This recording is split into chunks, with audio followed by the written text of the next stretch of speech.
favored towards unKnight, but it's definitely their best opportunity of the 3 maps present. They have to step up on this map. Yep.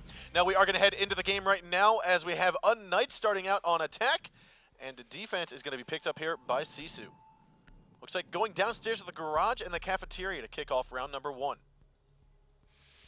Yeah, no surprise there. The garage cafeteria just as viable as any of the bomb sites. So, you can't really predict the bomb site and be like, oh yeah, that one's surprising or that one's not surprising on this particular map. So, let's take a look at the operator lineup instead. Ash, Habana, Buck, Sledge, and Blackbeard coming out for the attacking squad on unKnights. Valkyrie, Smoke, Bandit, Jaeger, and Mira, the defensive squad for Sisu. I think it's worth noting, though, that for the defensive squad lineup, it is the same 5 as the top 5 picked operators of the European scene, just like what we saw with Millennium, choosing that right off the get-go during their first map. Yep. It wasn't only Millennium, it was actually also G-Bots. They kind of paralleled the top 5 operator selection. It was really interesting to see. They are going to be having a mirror window placed onto the garage itself for Pranari to be able to bandit trick a little bit more efficiently, as well as a mirror window placed into that small office to give line of sight in case the first one falls.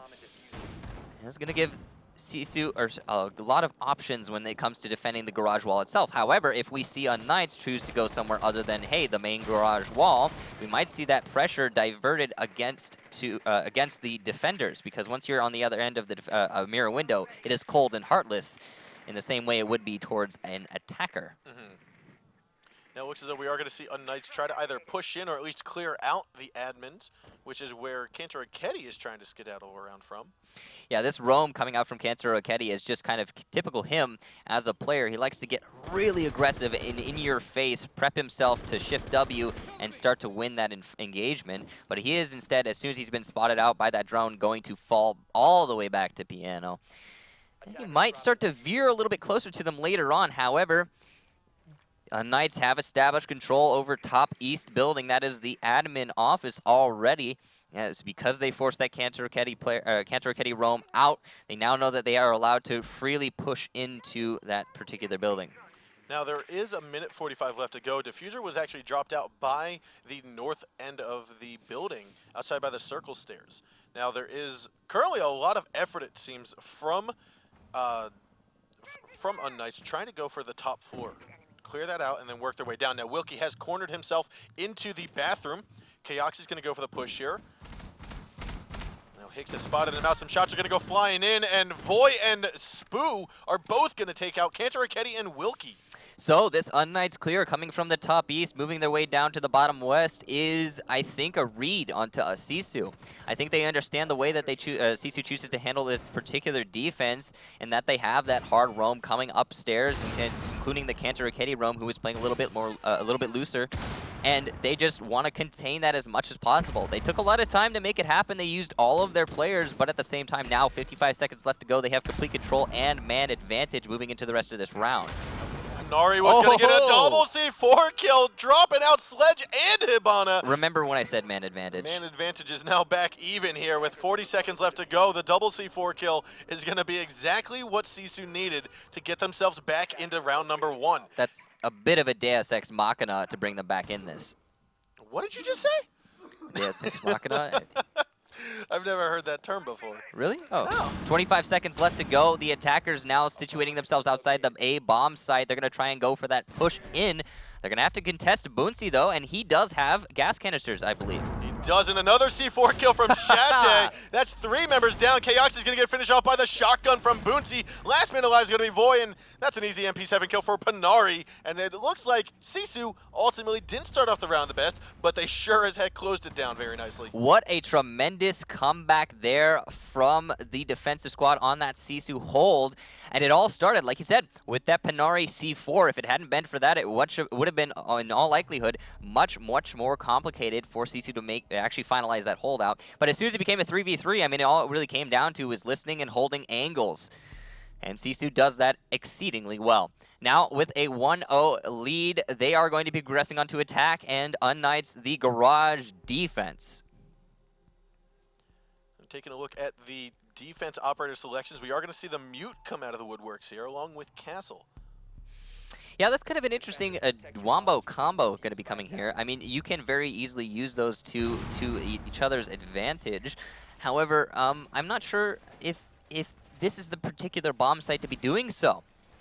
We'll see if it works in the favor of unKnights or if not. I mean, just in general, an odd operator selection for them. Well, for anybody, truly. Less 3 speeds than we're used to seeing, that's for sure. And usually when we don't see 3 speeds, we end up seeing a rook or a duck, and neither are popping their head in here. We are seeing, obviously, a very heavy roam game going to be coming out from unKnights. A double castle barricade going to contain the entire west side of this first floor. We'll see how they choose to use it. They don't have a Mira, so usually I have seen this actually used a couple times before in play. However, oftentimes it's coupled with a Mira window looking towards benches, and in this instance we do not have said Mira window. So we'll see if this is going to be enough for unKnights to be able to start, just to be able to win this round and hold successfully on that west side first floor. I'm feeling as though the 2-speed, 2-armored operators that they've all chosen, except for Hick, it's across the board here, going to be what they're looking like to just get enough armor that they're able to secure engagements, but also pick up those operator abilities that are going to make it a super effective strategy for them. Like I said, we aren't seeing the 3-speed strat, but we also aren't seeing the Rook, Dock, or Mira meta at the moment.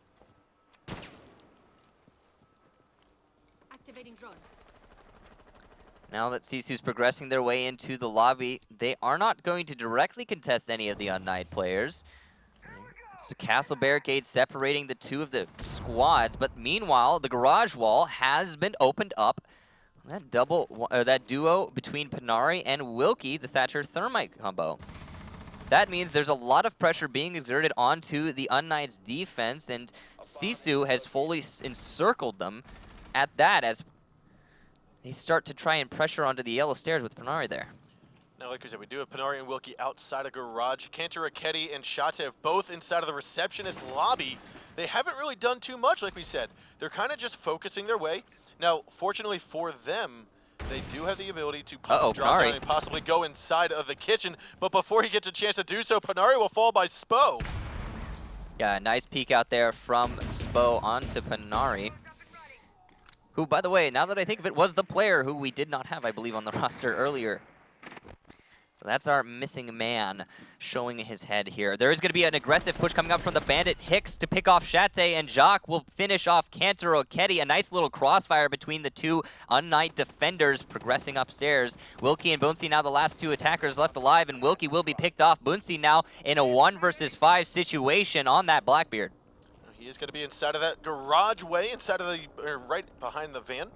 Moving on forward, 40 seconds left to go. He's going to work his way towards the yellow stairs, which is where Wilkie fell with that diffuser in hand. Kayoxi's just waiting to hear the barbed wire. The jump out from Spoo is going to be the last man he sees, and that will be it. Boonsey will fall. unKnights secures round number 2.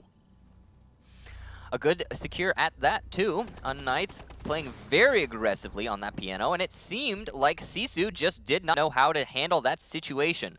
It looked like they were trying to situate themselves in a position where they could just go ahead and push into the locker hallway and then maybe archives, push into the A bomb site, but I'm not really sure. They kind of lingered in the lobby and then lingered at the top of Spiral for about 2 minutes until they eventually got collapsed upon by the unKnights defense. And it just, unfortunately, because of that, didn't go in the favor of Sisu. So many men down for almost no cause. Now they were going to be going into defense, though, of the upstairs. First time we've seen this particular bomb site brought to the field on the 3rd round now. There's going to be a castle brought in to play as well for Sisu, and they're going to be using the very typical rotation holes that we've seen time and time again. They're actually going to 11 melee those castle barricades as well, which is somewhat interesting. Give them the opportunity later into the round if they need to melee that down in one shot. No real surprises other than that, or other than the castle. Castle can't even be said as a surprise on this particular bomb site. No surprises at all coming from the operator selection. No, I agree with you there. I'm trying to think back to the Sisu attack that failed last round, and I'm thinking, what were Chalet and Cantor Okedi spending 1.5 minutes, 2 minutes trying to do inside of the lobby when they didn't even take down the castle barricade and push on the Valkyrie inside of the bathroom? It is definitely a question for the ages what they were trying to accomplish there. However, I'm sure they were just trying to concoct a plan as they were not used to the particular defense that unKnights was putting forth. But now unKnights is on attack and Sisu on defense, and we'll see exactly how unKnights choose to attack Sisu's very typical defense. There is nobody playing in the A bomb site, but that's not necessary as there are plenty of holes with which to hold the A bomb site from the hallway. We are going to have Jock outside on the printer window. Panari can't be too aggressive here. He knows that there's going to be some opening of the wall. And therefore, you saw Panari rotate off of the soda machines and over towards the A site, where Kaoxi is now working his way into the top reception area. We might be able to see a couple. No, he will get detected by a drone.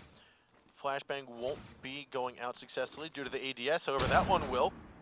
Valkyrie camera, good placement there, but that does get picked off by the Blackbeard as they move on forward. Now, we will have Voy on that balcony, forcing his way in. He's going to cook one grenade, toss it on back to the corner, but Panari's going to be the one to engage the shots. He's actually going to tag the head of Spo and then be traded off by Kaoxi. And that is going to be one trade here that was actually in the favor of Sisu. A job well done taking out Spo. Yeah, Kaoxi's unfortunately not covering his teammate in that situation and allowed that castle to get too aggressive, get that pick off. However, there's still plenty of opportunity for the attackers to redeem themselves and bring things back. The real dilemma is going to be Chalet, as you can see here down in the main lobby. Even if all of Chate's anchors die, he will still be able to stop the diffuser plant in the last seconds of the round. All right, and you do have the nade kill coming out to finish off Boonty as Cantor Akedi will fall to the headshot of the Blackbeard Kaoxi. All we have right now is Chalet waiting for the plant to go down. He sees the one who's stuck still. C4 comes out, and C4 will kill. Hicks will fall, and we're going to have a 2-on-3 now with Wilkie underneath here. This is going to be another Nitro kill, and it looks like Voy might go down. Some shots are going to come up from the ground. Now, that will not be enough, but that will force them over to B site. 30 seconds left to go. Again, Shot is going to be calling out which one to go for the C4 toss. There it is, but it misses its target. Plant will go down. 25 seconds left, and the shots will come out from Jock to finish off Shate. Last man alive is going to be Wilkie against Voy, Jock, and we've got our last member alive here. That's going to be Blackbeard Kaoxi as Wilkie forces his way up the circle stairs with diffuser planted about 35 seconds on the clock. He sees that the door is now reinforced and barricaded. He's got to find a different avenue, but he's got to make it quick. He's got 3 members on the attack side to kill, and it doesn't look like it's going to go his way. Now with he's about Kaoxi to die staring at the stairs right here. now. Yep, Yeah. Shots are coming out, and the shot will is. land, and Wilkie will fall. Yeah, and you saw there, Sisu, they had a plan set up. They were all ready and in place to hold that bomb site even after their anchors died, which unfortunately their anchors were unable to do as much work as they really needed to do. But after the anchors went down, the first C4 was successful. The second C4 unfortunately missed, and that's where it all fell apart for Sisu. As soon as that C4 misses, they basically don't have a whole lot of choices in the way of stopping the defuse plant, which forced Chalet to try and get aggressive through the B wall onto the CEO desk, which unfortunately he got caught off guard by the Thatcher playing at the top of yellow stairs, which meant that Wilkie was now in a 1 versus 3 with the diffuser planted, and that's just not going to happen. And it also didn't help that he used up about 10 to 15 seconds of that 45-second diffuser timer trying to go up the wrong set of stairs. And then realized that he'd be putting himself into a crossfire, giving his position away, trying to open up that barricade at the top of circle stairs. So he had to waste the rest of his time going over to Visa. Yeah, and but we did see the usefulness of Pulse come into play there from Sisu. It was demonstrated, at least. And we are going to be seeing Pulse coming out from Jock here on unKnights. Probably going to be used in a similar fashion. We'll see if Sisu actually tries to hunt down the Pulse in this instance, or if they're going to do like unKnight do, and they're going to push straight into the admin. Now, curiously, it's kind of curious that unKnights decided not to try and hunt down the roamers, especially considering it looks like they are actually going to be using the same exact Pulse tactic. It's a very commonly used tactic. And it's one not only common, but they are using themselves, so they're very aware of it. So it's interesting, again, that they didn't simply open up that front door on attack and try to apply some pressure onto the Pulse. Their Pulse is actually playing all the way down in the basement in this instance, though. unKnights playing a little bit safer here with their setup. They are going to attempt to be holding the admin here from both the main desk from both reception hallway and printer. However, they're going to be contested by 4, count them 4, ladies and gentlemen, Sisu players. I feel like it's an acrobatic show right now as they repelled here on the east. The great windows. Sisu Circus. The great Sisu Circus. I love it. I love it. I love it. Now they have spotted out Spo. Looks like Shots is going to go for the shots here, but he gets tagged a little bit and decides to fall off the window and let Panari go for some bullets. Spo is holding his ground firm here. In this situation, normally you would see a defender simply fall back, and here it is, falling back to Soda Machine. That is going to still, while they're still wasting a lot of time, you're not risking your life nearly as much. Now the C4 kill does come out of Jock's hands onto the feet of Kanter Raketti, finishing him off. Now again, that's Ash going down early on in the round, or quote unquote earlier on in the round. He's one of the first members killed. Right, yeah, and Ash being off the board is a significant blow to the attacking squad. Now it looks as though Spo has taken quite the damage. He's gotten on out of the archives room, or out of the printer room. Jock, however, tags a second kill there onto Panari, comes in pre-firing back down towards Visa. You don't expect somebody to run out on your north side, and when they do, it can be devastating, and as it just was 5 seconds ago. Now Wilkie's going to be here on the, I believe there's a connector window. Yes, a good Valk cam though from Hicks. No, that's not actually a Valk cam. That was actually his point of view. Right inside a connector up on top of the desk. Buoyancy on the balcony outside of the A site, working his way in. The Diffuser's going to be, I still think, outside unpicked up. 40 seconds left to go. We are going to have one member come and pick it up, I believe. No, they are going to leave that there. So they aren't going for the Diffuser plant. They know that this is going to have to be a team deathmatch style finish. Jock coming out to try to get the kill there onto Wilkie, and he does. That's a third kill here for the Pulse, but he will be picked off by Shate. Buoyancy tagging his own kill there onto Spoo, and now it's up to a 2-on-3. 15 seconds left to go. Shate's got to go for the push. They do not have Diffuser in hand. He's going to try to go for it, but there's not enough time. It's outside, and they've just realized that, which means it's going to be up to Buoyancy to try to get this clutch. The C4 from underneath is going to destroy him, and now it's a 2-on-1. Shate will tag down to 1, but it all looks like it will be Kayoxi that gets his victory for his own team here with the Diffuser not being planted. Shate saying, don't look, don't look. Unfortunate little bit of misplay there from Sisu, leaving the Diffuser outside. That was that run out from the Pulse, and when I said devastating, I guess I meant really devastating, because that Diffuser never got retrieved by the Sisu lineup, and because of that, we are now seeing unKnights with an unprecedented 3-1 lead over the fantastic team that is Sisu. We'll see if Sisu's able to make this comeback happen, or if unKnights is going to extend their lead here now as they go on to an attack of the basement. We talked about it before, that if unKnights are to win, this map gives unKnights the most, we'll call it, favorable opportunities to win against Sisu. Absolutely, and they are definitely capitalizing on each and every one that they get their opportunity, or that they get their hands on. We'll see if it's enough to bring this map all the way home. They are not on match point yet. Still 3-1. Still plenty of time for Sisu to make the comeback happen, especially considering now they are defending the basement, which is the particular bomb site that they were previously successful at defending. The one round that Sisu has won was on this particular floor. So, will Sisu be able to continue that trend and bring things back, or are they not going to get that C4 that they got last time? And are we going to see unKnights walk away with a 4-1 lead? unKnights situating themselves, looking like they're going to want to go ahead and press into the garage. They do have a Habana and a Thatcher and a Thermite, all of the things, ladies and gentlemen, to make this push happen. As well as plenty of pressure being exerted by the Sledge and the Glaz onto those main stairs. Now we are going to see Buoyancy here. He's waiting for someone to try to push in from the yellow stairs doorway outside, and he'll be able to just pop on up from the black car, or just shoot through the window and tag his target down. Kanter Raketti is going to be the one to collapse from the top. He gets droned out, but there's no one there to follow up on it just yet, so Kanter Raketti will escape with his life. Now Hicks might get picked off here. Wilkie heard him on his drone, pulls out the C4, goes for the toss, does not land it on the Kayoxi. This would be a really great opportunity to run outside front door, but unfortunately he's not psychic. He doesn't know that. Spo will pick off Panari through the mirror window, but Spo himself has been extremely lit up. He is one shot to anyone who manages to hit him. We'll see if... Oh, Hicks is going to open up that front door. Look at the pressure onto Wilkie here. Now Spo does have Diffuser with 1 health left to go on his health, but the fight right now is going to be between Wilkie, Kanter Raketti, and Hicks will fall as Wilkie somehow magically evades a lot of bullets here to take off Hicks. Right, you are. And Keterketi now, he has the freedom to roam around and be a little bit more aggressive as Jaeger, which he wants to be. The Bonesy will down the Thermite and kill him off with the gas grenade, like you said.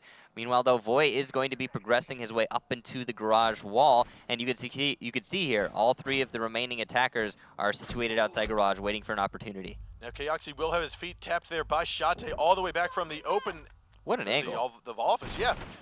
You can barely see it, especially with the smoke, but it will allow them to get inside, try to get this diffuser down. However, the shots from the, I want to say the yellow stairs, will come off and pick off the glass. We also have Kayoxi, who just got taken down, but Jock will take out Shate. Boonty will also fall. There's only one man left alive. It's going to be Wilkie. Where is he? He's going to be here on the yellow stairs, so if he can pick up this diffuser, there's plenty of time still for Jock to get this down. He's going to move on over to A. And Wilkie, working his way down the yellow stairs, now realizes, hey, where's this plan coming down to? And unfortunately, oh, Wilkie might have just seen him. No, he goes low, he goes high, and Jock comes out on top. We're going to have unKnights secure this round 5, going up 4-1 against Sisu. What a tremendous clutch from Jock there to, like you said, bring it to just an unprecedented scoreline against one of the best teams coming out of Europe time and time again. unKnights definitely proving that they were '1 out of Challenger League for a reason. This is reminding me of the first matchup of Season 1 of this year between, Season 1 of this year between Continuum and Elevate, where Elevate was up 4-0, aka unKnights is up 4-0. Can Continuum come back? Can Sisu come back today? Yeah, that would be very intriguing to see. If it were possible, anyone who's going to be able to do that is going to be Sisu. So, Sisu now going to be going on to the basement attack. unKnights be trying to defend against it. We'll see how that goes. On that last round, I mean, it really came down to, for the most part, it seemed like it was going Sisu's way, right? They established control over the top. They had full roaming options, and all the 3 remaining unKnight attackers were, well, outside. After the Thermite died to the gas canister, it was just a 3v3, no big man advantage, and all the defenders needed to do was look outside. However, Thatcher just kind of waltzed in, killed 3 people, and won the round. Not much else to say about that other than well played, Jock. Attackers have recovered their diffuser. Keeping an eye here on Kayoxi and Voy. We see Voy tossing out all 3 of his cameras. A very good Valkyrie camera placement. Most of the time, you won't necessarily see the attackers, especially for a downstairs bomb site, go all the way to the top part of the roof, especially on the west side towards facing garage. So as long as they can repel, and they won't necessarily see the Valkyrie camera. However, the Valkyrie camera could see the grappling hook, the rappel hook on the top of the roof there, letting them know if there's going to be someone repelled at all. Right. Some aggressive play coming out from Hicks, not going to yield any results other than him being on 1 HP. He's going to get reset by his teammate. So 50 HP it is, but that's still not nearly as good as 100. The attackers, Sisu, just looking for opportunities to open up that garage. They are challenging right now onto a bandit who is juggling those batteries for the mirror window. He looks like he might have missed it. Yep, he did just barely miss it. The best, ooh, wow, as I say that, Jock is going to pick off Shate. That's the Habana off the board, an aggressive play from him. Now looks as though Voy will finally fall by Kantaraketi, a 4-on-4, and we still have Jock, who is just roaming around. He's been this unpredictable force for unKnights today. He's styling on kids, man. He's doing fantastically well for his team right now, and it looks like he might actually pick off Kantaraketi in a second here. He's at least decides to stand back on and gun on his drone. If he's doing nothing else, he's at least giving information to his team about the location of Kantaraketi, which is significant by itself. And we do have Kantaraketi inside a piano. Jock still looking for some more kills. He's going to move in forward, hop on down off the banister, move in, look, goes for the pre-fire into Kantaraketi, lands a couple bullets into his shoulder. They're now going to re-engage inside of the bathroom hallway. Kantaraketi doesn't realize just yet how close he is. C4 is going to come on out. There it goes, and boom, will go Kantaraketi from Jock with the C4 toss. Amazing job as he gets blinded by the newly added flashbangs onto Ash. A 2-on-4 now, 40 seconds left to go. You've got Wilkie trying to drone on out. He's going to be by yellow stairs as Boonsy working his way in towards garage. Yeah, Boonchi's going to take a couple bullets from that SMG-11, but he's got to go against the Mira, and that is not going to fit well for a slow-moving Blackbeard.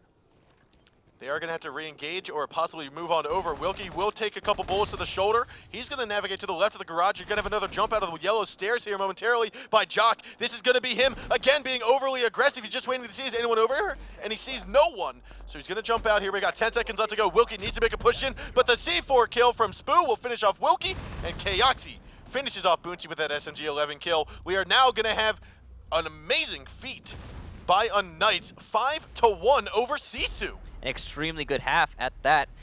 Taking that first map on Consulate. Now, of course, it was their particular map pick, so this is what they wanted to be playing on. However, that was dominant, I have to say. That was definitely more out of unKnights than I was expecting, and not as much out of Sisu as I was expecting. As I said before, I mean, I've heard some pretty spectacular things about unKnights coming out of the pro scene for Europe, so there's a little bit of high expectation for me for them, and I was, you know, I was looking to see maybe a third map coming out here, but based upon that performance, we might even see a 2-0. I mean, going on Kafe, however, we have to attribute a little bit to Sisu. Yep. And as we do that, let's take a look at some of these highlights to see just some of the plays we've been witnessing here from unKnights. And like you had said, you heard some things about unKnights being able to deliver, and I am very happy that they have so far. And these are some great highlights coming out from both of these two teams. A little bit of misplay there from the Blackbeard to allow Panari to pick off that player. Chalet is going to hit his C4, and it would have been a Sisu victory this round, but unfortunately the Wilkie C4 was just a little bit off target. Didn't manage to deny the diffuser plant twice in a row. Some great runouts here, as you can see, coming out from Jock, as well as just good plays in general from him. Definitely a name to look forward to, or look to in leading into the future, as well as Chalet with some great play, individual play on his part. One of the things we showed the highlight of the slow-mo of the C4 kill from underneath, and then we still had a Valkyrie with C4 left alive. It was Valkyrie and Pulse, last two alive against 3 attackers. One of the things I think I would have liked to have seen to kind of change it up would Pulse, when we got into Piano, Pulse was the one that tried to hold the flank from yellow stairs, instead of using his heartbeat sensor to find out where the diffuser was going to get planted.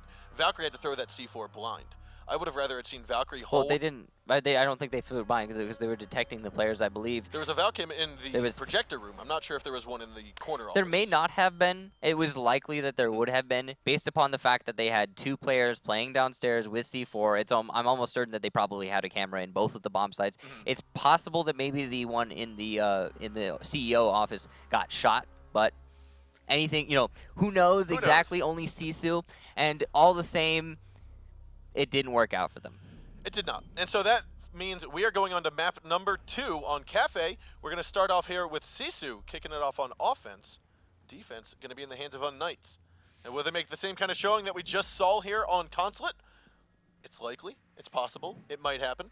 What's surprising to me here to start things off is that we are seeing a fireplace defense before an upstairs defense coming out from unKnights, and that is just uncharacteristic of the map in general, no matter what team you are. I think we saw it maybe a couple times before where a team prefers to go to this particular bomb site. However, it is still very uncommon. Well, the same looks like based upon that that reinforcement there coming from Mira, I'm guessing that we're going to be seeing maybe an inward-facing Mira window, and what I mean by that is she's going to be placing her mirror windows to try and hold the site from outside of the site rather than hold in library. Now that just might be me really hoping that that's what we see, because we've seen it a couple times before and it is really intriguing. But it's not often seen, or it's not often played that we have 0 players on site, everybody holding from library, downstairs, upstairs, what have you. And every time it comes into play, it is really awesome to see, just absolutely. We are seeing right now there are none on site from unKnights. However, there isn't an inward-facing mirror window as of this particular moment. There's one facing towards Red Hall, and I don't think she has placed here. I don't think Mira has placed her second one yet. Has not, and here we have Jock Michael for an aggressive peek. Here sees Chalet. Ooh, opportunity is gone at this point. Decides I'm just gonna keep my cool for now. Wilkie also going to be going up and rappelling to the rooftop. interesting decision to go ahead and keep your cool there in that sort of situation. I don't know about you, but I totally would have vaulted out and went for at least one of those. You got them all prepped and ready to go. Me as well, right? But it is what it is now. Jock has been playing fantastically today, so it's likely he's simply waiting for the best possible opportunity that Sisu will afford him, rather than to try and grasp at straws. Jock, like we said, is still going to be using that heartbeat sensor by the cocktail lounge. We are going to have Chalet drop into the cigar. Now he's going to run on forward. He's got his right side cleared out. He's going to move on over to the left. Kayoxi is going to hear this. He's going to go for the push himself. Goes for the early kill, and we'll tag him down. Chalet gets also a Claymore kill into Jock. That's going to be, unfortunately, Pulse. I think he jumped on out of the window. Finally met his fate. However, Wilkie did fall, so he will be down for the count. That's the Capital on the attack side for Sisu, not being able to make a huge impact just yet. I guess jumping out the window was probably the wrong idea, and now we are looking at a 3 versus 4 in the favor of Sisu. Looking pretty strong to start things off here on Cafe. However, it's still anyone's round. A bomb has been located. Thing to note, looks like Voy will take out Panari. And there is Kantaraketi getting the trade. Now it is a 2-on-2 with Hicks, whipping out that SMG-11 from the corner, the main corridor. Reloading. We have Kantaraketi and Boonsy up against Hicks and Spoo. Now the thing about the way these guys have this matchup, or the way they have the bomb site secured, is that you can't be very effective from the top 4. You have to come down the stairs. And it looks as though Spo will fall to Kantaraketi. Boonsy working his way down the yellow stairs, or the white stairs. That's Kantaraketi coming on through the red carpet. He's got Hicks narrowed down. Flashbang's gonna go in. Hicks could be blinded here. He is. He's got to turn away. Hopefully not have Kantaraketi rush into him. Boonsy's going on over to Fireplace. He's gonna get that diffuser locked down and planted as we have Hicks still tucked away inside of the mining room. Now he's going to give away his position. The pre-fire coming out heavy here from Kantaraketi. Boonsy will get that plant down. Another flashbang. Hicks will be fully blind. That's going to be Kantaraketi. Hopefully moving in here momentarily. No, he's going to play it more passively, more conservatively than we've typically seen Kantaraketi play.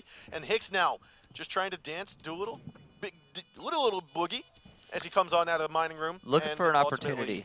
Not looking like he's going to win this one. Yeah, he's looking for an opportunity, one of the remaining 2 attackers to present himself for defeat, and it's just not going to happen as Kantaraketi finishes off Hicks through the murder hole.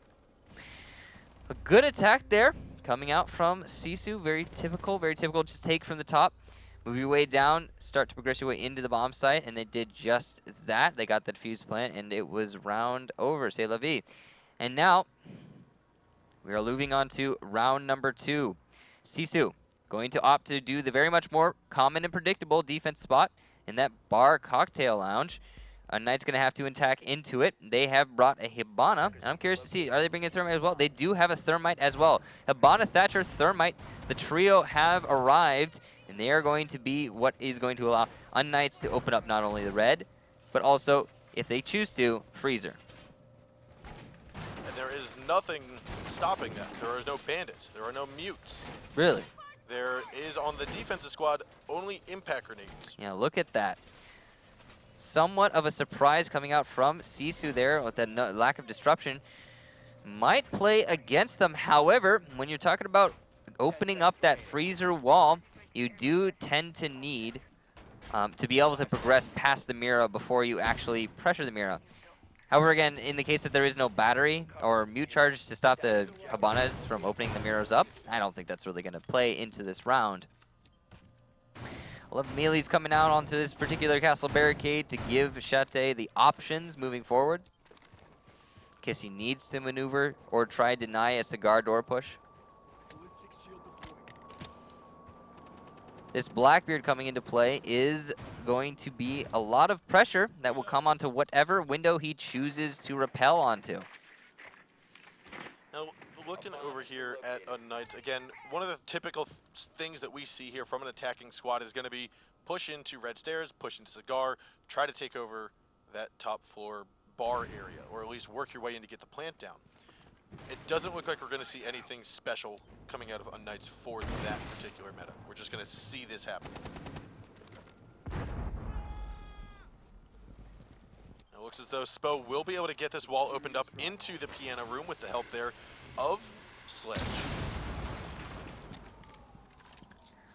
So a lot of control starting to be opened up, one piece at a time by unKnights. But they still have plenty of time to make this round happen, make this push happen. The opportunities are not dwindling quite yet. However, again, I say it, these Hibana charges need to be saved for the mirror windows. Otherwise, unKnights is going to have a lot of trouble making the push into the site itself.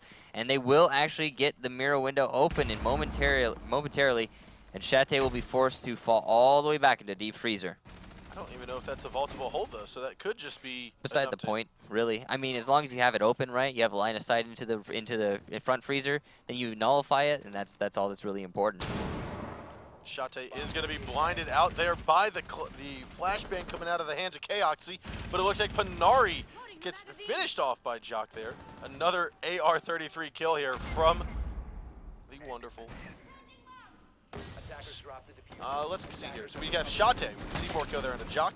Kaoxy, though, will finally finish off Chalet as he pokes his head around from that freezer. And that's Mira going down. Now Kanjiraketti going to try to re-engage Hicks at the top of the white stairs. Wilkie by the drywall. He's also going to be able to make a push to the side if he needs to, but Kanjiraketti's still going to say, let's engage this for the moment. Now Hicks is going to make a rush for it. He spots Kanjiraketti, but Kanjiraketti will take him down with that 416. A 3-on-2 now with Spo finishing off Boonsy. We do see the Blackbeard shield getting broken off there, and we have Thermite being injured off. Kanjiraketti's going to be the last one alive as Wilkie has fallen, as well as Spo. So it's a Voy and Kaoxy. Last two alive. Looks like Wilkie might get picked back up here to make it a 2-on-2. So will Spo.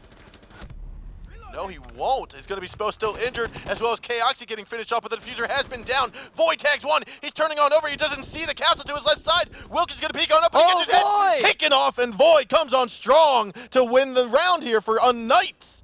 What a shot from Voy to finalize that round for his team. unKnights looking, again, very strong, even on Sisu's map here. Now, it's a 1-1, mind you.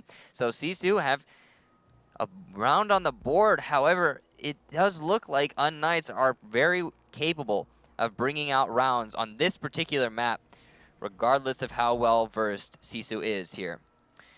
That attack, very typical. Take top of red, progress your way into piano, open up freezer, deny freezer, push in through cigar door, get plant, and it worked well for unKnights. Now unKnights is going to be going onto the defense. They're going to go upstairs, going up against Sisu's attack.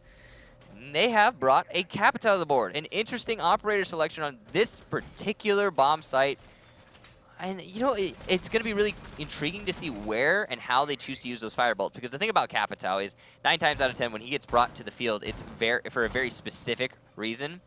And I want to know what that reason is. So this is unKnights' first time defending this particular bomb site. They started things out on a first floor defense, and they were successful. Now, coming upstairs, we'll see if they're able to make this as their secondary, technically their secondary bomb site, work, or if it's going to give Sisu the advantage that they need to start extending their lead. Well, extending their lead, gaining their lead. Now, I'm not sure unKnights won their defense downstairs because they just won the attack. So here we have... Oh, excuse me, yeah, excuse me. They chose to lapse go upstairs of judgment this time.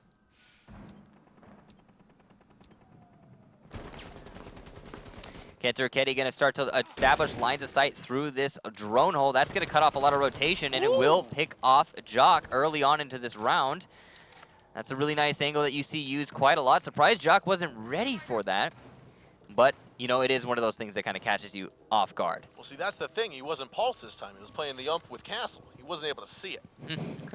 But now, nonetheless, they do take off one of the impact players there for unKnights very early on in the round. Looks like Chalet will see the camera, the Valkyrie cam on the top, and that will get destroyed. Interestingly here, unKnights, they have not put up their second mirror as of... Oh, no, they put up their second mirror on the east side of the freezer. Now, what that means is because those two mirrors are put up in both sides of the freezer, if any of the attackers manage to find their way inside of freezer, the round is effectively lost for unKnights, as full control over the site will have been forfeited to that particular attacker. Again, mirrors are the same way every way. Voy going to pick off Panari, now bringing it back into a 4-on-4. Kanjiraketti is looking to hunt down Voy.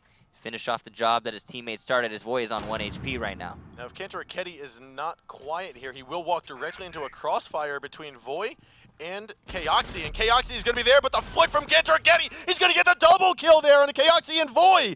A tremendous play there. Now, fortunately for him, Voy was already drastically hurt, but still the flick instantly in the crossfire. It's only a thing that an Ash Jaeger main could do. Right there, Spo will fall to Wilkie, and it's Hicks going to be the last man alive. He's on the second floor, bomb site's upstairs. We're going to have Sisu win this round. Yeah, Hicks going to look for the line of sight onto Kantaraketi, is going to find it, but miss the shot. Now a pseudo 1-on-1, but Hicks is going to go ahead and run away from that. Look for something else. He's like, no, I don't want to mess with Kantaraketi. Not face to face. No, I'll go somewhere else. I'll handle something. But Bonesy is going to find him. The shield will save Bonesy as he finishes off Hicks. So yeah, that was a fantastic play there from Kantaraketi. It was actually looking like it was going to go in the favor of unKnights there towards the end. Because the roam game was left to stay alive downstairs, Kantaraketi was, like you said, entering into a crossfire, but he managed to get that nice flick, the double headshot. Well, not the headshot, but the double kill there. All the same for Kantaraketi. I had the distinct pleasure, I'm going to say pleasure, of playing against Kantaraketi earlier today, and he was absolutely on fire. So he's one of the players to be looking forward to in this particular matchup. Keep an eye out for him. Bar Cocktail Lounge now going to be defended by Sisu. That's the upstairs bomb site. And they are now finally in the lead on their map. Going into the upstairs defense, they are going to want to go ahead and... I told you, player to be looking at, player to be keeping track of, Kantaraketi. He is having a good day today. He's an on and off kind of player, and today he is on. So, moving forward from that though, upstairs defense from Sisu. They are going to be, now this is interesting, something that Sisu does that not a lot of other teams do, is they double reinforce that wall in the bathroom to allow their mirror window player a little bit more freedom, not to have to worry about anyone coming from their south side. And you know, an extra angle to hold is always kind of like a headache in that situation. We'll see if it works out for Sisu moving forward. Some aggressive peeking there. Jock almost going down again. Kantaraketi downed him, but he's not going to get over aggressive. He did his work. He downed Jock to about 50 health when he gets pegged back up. So wonderful job there from Kanto. Kanto doing what Kanto do, and he doing it spectacularly. He is having a fantastic match right now, like we were talking about earlier, and he just keeps pushing out, getting on these aggressive angles that you really just don't expect to be seeing ever. And unKnights, rightfully so, are not expecting to see them.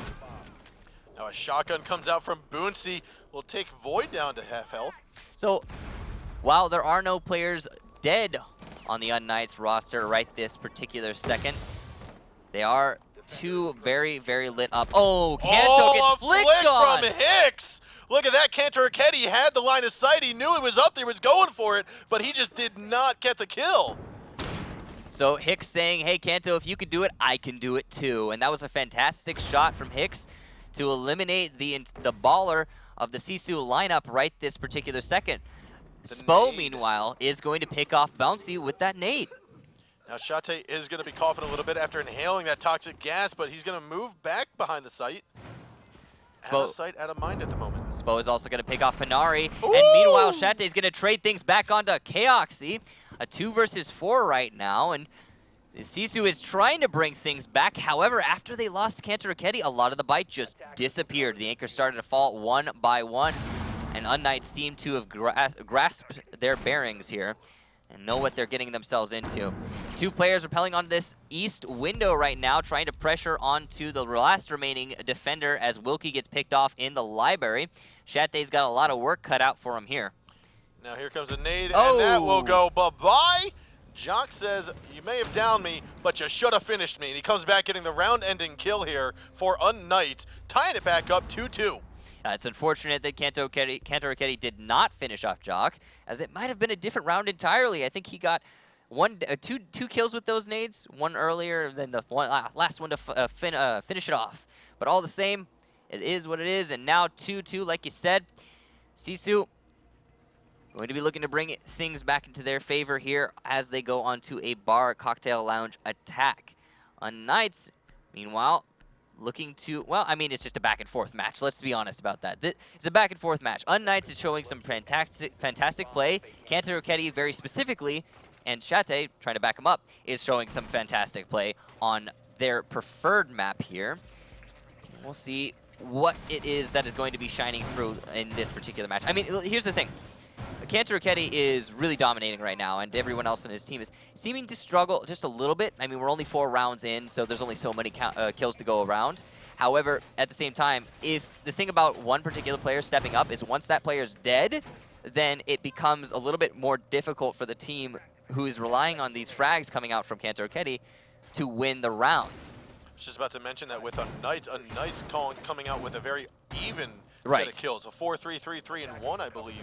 And that, to me, shows that they're a very synergetic team that can trade off one another and are able to then collapse and get their victories together. Right, and that's exactly what you would typically want to have on your team, is just a bunch of guys who are equally skilled, who have a lot of, like you said, synergy, and just believe in each other enough to get the refrag. Whereas in this instance, I mean, frags aren't totally representative of what exactly is happening, though. Let's be honest. There's obviously a lot of support coming out for unKnights.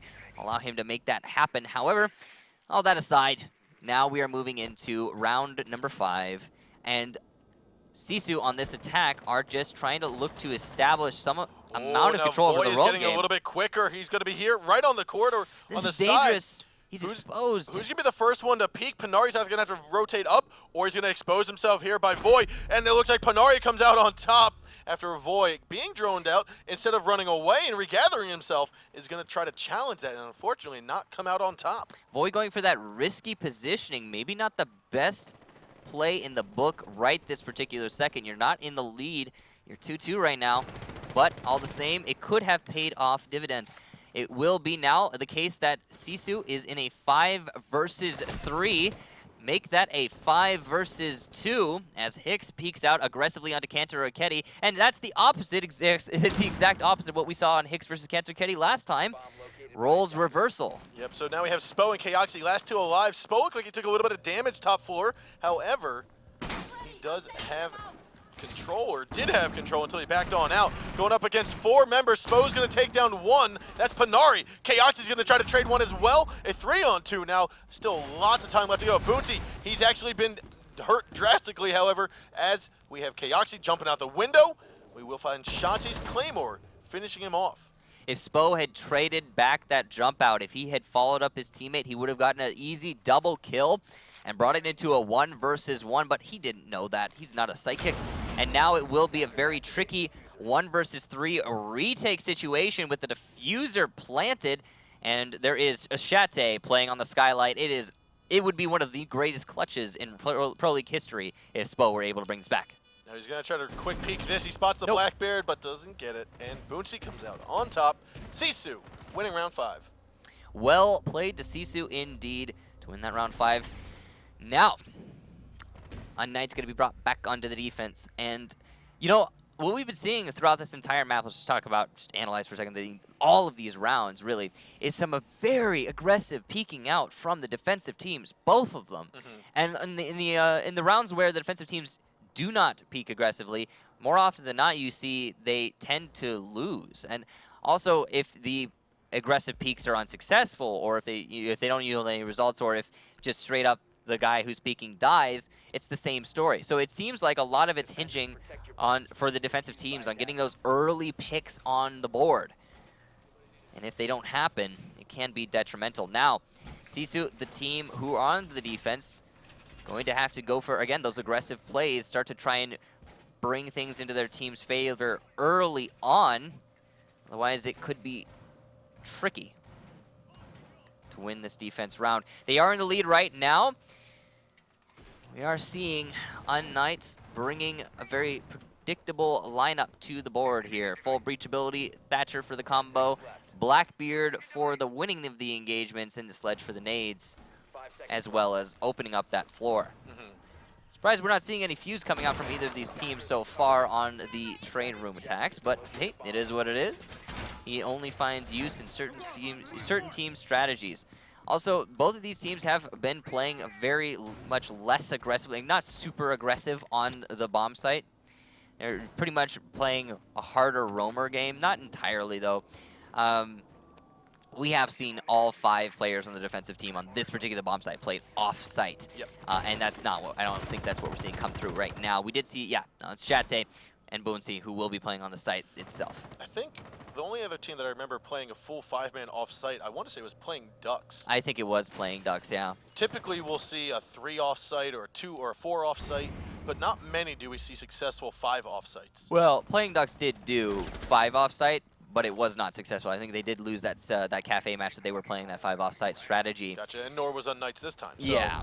therefore, the 5-man off-site still could use a little bit of refining. However, we are going to see Kaoxi work his way here from the top of red in through the thermited wall into the piano room. Now he's going to try just wiggling back and forth, trying to bait out some potential engagements coming out from the back white hallway. And we'll see how exactly hard Sisu chooses to try and hold this, because more often than not, you'll see the defenders, the roamers on this up top stairs, just fall back given the first opportunity as soon as they see or get challenged by one of the attackers. Oh, the C4 from Chalet, though, coming up from the drop down all the way upstairs. Will pick off 2 players. Meanwhile, however, there are some trade backs happening here. Spo's going to pick off Benari. Oh, there's double kill there as from well as Spo. Wilkie. That is going to be the double trade back as Cantor Akedi comes up and finishes off Spo. However, Cantor Akedi is going to try to get his own double kill, and Jock is going to be, you might just want to back on up. He goes back to the white stairs as Voy needs to move in forward from the bathroom. This is a very back and forth round, ladies and gentlemen. That C4 starting things off very strong for Sisu, but the trade backs did happen in the favor of unKnights. The fact that there was a 3rd roamer in that Cantor Akedi on that on the white stairs ready to keep the trade backs happening for Sisu is the only reason right now that we do not have an even man count. Now we do have Cantor Akedi, who was last seen on top of white stairs, moved all the way down to the bottom of red. This is some of the rotation ability that you're going to see on this map, and with 30 seconds left to go, it could be the deciding factor, because he's going to be able to get behind Voy and Jock as they are moving towards those red stairs. Voy's going to hop on over the balcony here and possibly move in towards 2nd floor red carpet. Gas Grenade's going to stop the halt as Cantor Akedi now moving forward. He could look on through the holes in the wall, but it looks like Voy going to be the last man alive as the Vector takes out Jock. He's going to bash open the wall, tries to go for the shot onto Boonsey, and he tags 1. Moving on forward, he's going to see the shot onto Shate. Goes for that one, but misses his target. 3 seconds left to go, and he does not get it. The shotgun secondary comes out from Shate to finish off Voy. We are going to see Sisu lead now 4-2 here on Cafe. So the scoreline is as we predicted on Cafe, definitely favoring the Sisu lineup. unKnights putting their best foot forward here. As you can see, they have a lot of fantastic rounds. However, these really well-placed C4s, as well as just overall great map knowledge coming out from Sisu, is allowing them to maintain that lead now for the first time in this map. So, unKnights put in the prickly situation here. They need to defend the top floor against a fearsome Sisu attack. And again, if unKnights do lose this map, we will be seeing a 3rd one, so no big deal, as they were successful in the first. However, if Sisu managed to lock it out, if unKnights managed to lock it out, we will be seeing a 2-0 against Sisu, and that is just not something we expected. So not something we expected, but again, it just means that these teams coming up from the Challenger League have proven themselves, that the Challenger League is developing solid teams and solid players. Right. No surprises coming out from the operator lineups, and honestly, in the current state of the meta right now, you can't really say there would be a surprise. I'd say the most surprising operator you could see is like a T'Chaka or a Blitz, but you do not see those often played. So there is a IQ, so I guess that's kind of a little bit of an abnormality on Cafe, suppose. However, I think they are just bringing that into the case of the Valkyrie cams maybe on the roof or outside, just in case they don't want to risk it. Give any of that information unnecessarily to unKnights. Sisu spawning primarily on the south side of the building, going to start progressing their way to the building itself. Looks like they might just want to get up onto that roof. This is what they've been doing a couple times before. I was going to say, Wilkie has to be careful because he's holding onto the Yeah. diffuser and he's all by himself, but I think he got up onto that east terrace. And there he is. He's going to be there with Shate. Ooh, I like that, getting rid of one of the most important default cams early on, and also, usually that camera stays alive a little bit longer than every other one, and it has so much information to give for the defensive squad, so that could almost be the sole reason they bring it an IQ. However, they could do that equally as easily with the Thatcher on the roof. Just a little prep too, just to pre-fire through that door. Yep. Now Wilkie is going to be calling out where to throw these EMPs. He's spotting out where the ADSs are, where the possible bandit batteries are. He's actually trying to find the pulse as well, potentially. Looking for the Valkyrie cameras. He says, okay, here's an ADS, here's an ADS, here's a Valkyrie cam. And he's saying, okay, Thatcher, this is where you want to toss those EMPs. That is some coordination that we haven't necessarily seen before. Yeah, no, it is definitely not so prevalent in the Pro League, but I think that could be easily attributed to the fact that IQ is not super prevalent in the Pro League. She's played, but she's not the most played.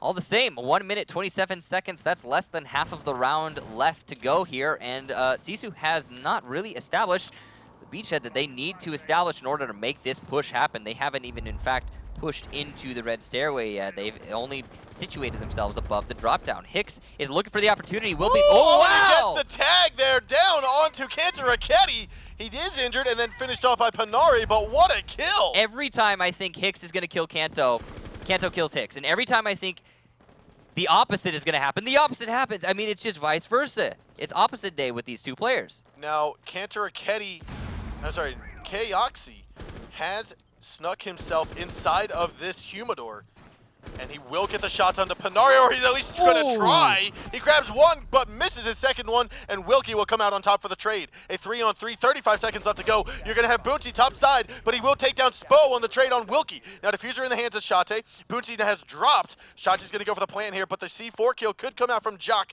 They're looking for him. He cannot see him. He sees him now, and the C4 kill is flying. We're going to have a double kill to the end of the round, and they're both going to go. Jock securing round 7, leaving unKnights still in it. 4-3 now. unKnights saying, no, we are not going to let you lock out this map. We are bringing it to overtime. It's not quite there yet, but they only need one more round to get us into that overtime situation here on Kafe. Kafe, gosh, this is Sisu's map, ladies and gentlemen. This is the map that maybe not their best map overall, but one of their top 3 easily. And especially if you look back at their history and going up against Sisu on this map and doing so very well, unKnights is proving a deadly force, to say the least. And now they're going to be going on to attack of the Bar Cocktail Lounge. So that last round, let's talk about that real quick. Very basic attack strategy starting out from Sisu. Okay, they situated themselves on the roof. They started opening up. I like what they were doing with the IQ and the Thatcher. That was very creative. But they took a whole lot of time to progress their way down into red. As soon as they did, though, they were very explosive, pushing their way into Cigar before they started getting traded back and forth and back and forth and back and forth with the unKnights players. In the end, it just came down to a lack of time, forcing the last 2 Sisu players to plant super close together in a very, not necessarily perfect position. And then that C4 underneath, because Sisu did not clear out the roamers because they were too busy doing other things, caused the end of the round. You know who Jock makes me feel like he's playing the Pulse back when he was fully buffed and had like a 15-20 foot radius with that heartbeat sensor. He just seems to know where everything is, and he is perfect with it. So Pulse has had a lot of different changes throughout his existence. It used to be that his heartbeat sensor was much slower, and it detected the heartbeats, and the heartbeats stood still whether or not the person's standing still. So like the wave would detect them and then go away. It'd be like a sonar. Basically. Right, like a sonar. And then they changed it so that it was active, so it was like actual, you could see through walls basically. And the problem is like when they initially made that change, like you said, the range was ridiculous. So as a Pulse, you could see the entire attacking team 9 times out of 10 if you just position yourself right. That's what he makes me feel like. That's who he's playing. Right. He just knows exactly where to be at all given times, and he's making a fantastic push for being the Pulse main that he seems to be. Right. These grenades going to be coming out from Jock are actually going to be taken out by the Jaeger device. Unfortunately for him, there is a Capital on the board here from unKnights. And by the way, this attack strategy, we've seen it once before, and we're seeing it here yet again. Whoa, the one tag from Spo.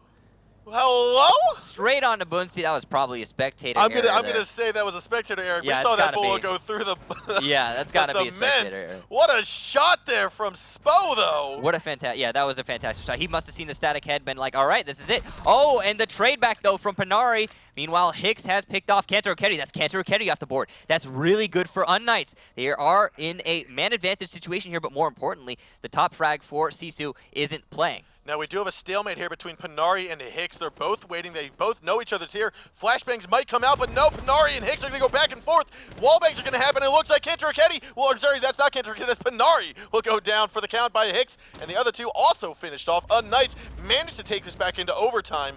We're now just 3 rounds, potentially 2 to 3 rounds away from having unKnights get a 2-0 victory over Sisu. I love the way that unKnights is addressing Sisu's defense on this particular map. You can see what they're doing there. They're going to the opposite end of the map that you almost always see attackers come from on a bar defense, which is, what do they do on a bar defense? Ladies and gentlemen, say it with me, please. Open red hatch, take control of red stairs. Open red wall to piano, progress in through cigar, plant in the bar. We are seeing unKnights do the exact opposite. Come from the other end of the map, rappel onto the windows adjacent. By the way, Fuse, take a look at that. That is something interesting to see coming out for unKnights, as they did get attack on the first round here. They read into Sisu defending the middle floor and brought the Fuse. That is, how did they know they were going to go middle floor? That's crazy. I'll be honest, when I saw, because I was looking at where defenders were going to choose the site, and I wasn't looking at what team was defending.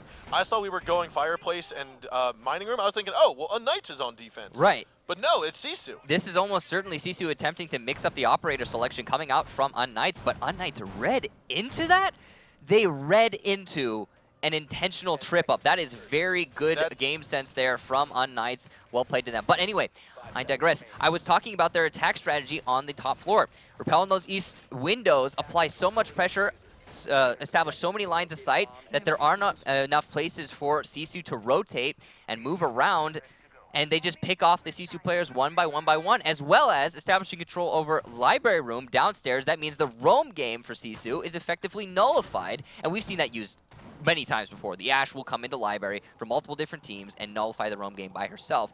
And it's just a really good combination coming out from unKnights here to be put to such great use. And now, overtime against Sisu on Kafe. Now, the one benefit that Sisu will have going for them is that they did not bring a castle this time. So therefore, it's going to make it a little bit more difficult for Fuse to actually change up what he's intended to do. His intention is going to be to get piano 4, obviously. Yeah, he's just going to fuse those piano 4s and probably clear out some barbed wire, maybe get a kill or 2. Usually, pro players are pretty good at dodging the fuse charges given the opportunity, especially given the fact that there are only there's only one 3-speed, or sorry, 3 armor rather, on the Sisu lineup, which means it's only one person who's likely to not be able to dodge. Now, Spo and I believe that is going to be Kanto Raketti are going to get in a little engagement here. Kanto Raketti going for the pre-fire. Oh, no. Now, it looks as though Spo may have almost gotten the shots down onto him. They're both going to walk away limping as we have Kaoxi trying to work his way into the bar. But we also are going to have Jock. He moves on forward, but sees Panari and misses the target. More wallbangs going to happen into the freezer. Looks as though Kaoxi will not get the shots down. He will not be tagged either. So he's now stuck inside of the freezer waiting for Panari and Kanto Raketti to go. Oh, he sees it right there. Goes for the wallbang through the little bullet holes that they made themselves. What a shot by Kaoxi. That's going to leave Kanto Raketti squirming like a worm up here inside of the cocktail lounge with about 3 health to go. And there are just numerous attackers collapsing onto him. We got Kaoxi with that SMG-11 flicking around but misses the target. Kanto Raketti coming out on top as Wilkie will take down Spo. And we got Voy and Hick. Last man alive, and Kanto Raketti will be injured. No one's up there to help him.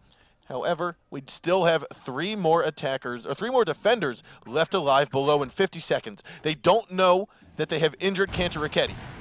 They can't know that they've injured Kanto Raketti, and because of that, it's going to waste a lot of time. He will be finished off momentarily here, though.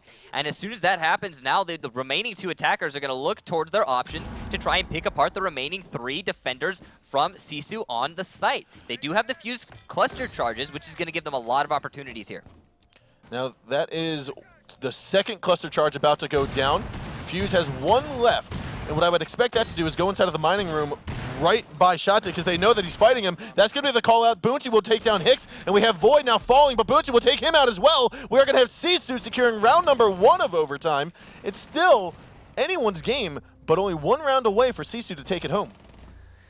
Very well played, the Sisu, all the same, holding their ground on their upstairs hold.